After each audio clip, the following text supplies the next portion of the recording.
And in this next clip, they say more about the allegedly fraudulent nature of the election. But then there's a really interesting guy here, Jim from Michigan, who doesn't think the election was stolen and quit the Republican Party. So listen to him. This is a really important moment of clarity.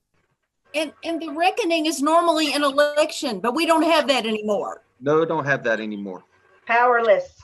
You know, I'm sitting here listening to all this, and I left the Republican Party about 3 weeks ago because of what I saw at the Capitol. I was embarrassed. I was embarrassed for the president. I voted for him twice. I had my lawn signs out. I had my flag up. I'm embarrassed.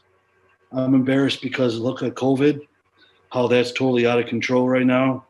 You don't hear from this man anymore. Pence has got to go around, and what he did to Vice President Pence and threw him under the bus. That was bad. I will never. I see that the other way around, Jim. No, I disagree. Pence could not do anything under the Constitution. Could not do anything. Pence did what he had to do.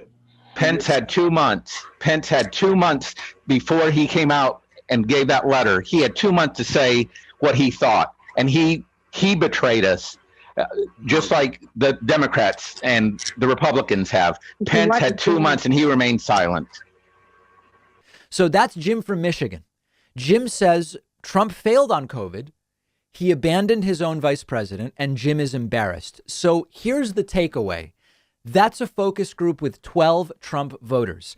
11 of them, just 48 hours, not even 36 hours before the inauguration of Joe Biden, are completely disconnected from reality, and they seem to be beyond reach. 11 of those 12 people, I don't even know how we reached them. One of the 12, Jim from Michigan, actually saw what happened and saw things for what they are and said, I can't be a part of this. This is wrong. And he sort of seems to have deprogrammed himself. That's really rare. And the fact that 1 out of 12 people did that is very important. That may be the proportion that we're working with in terms of what portion of these people can reasonably be deprogrammed. And as you can imagine, 1 out of 12 is not enough.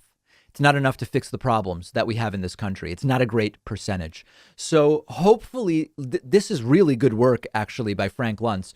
Hopefully this helps us to understand the issue.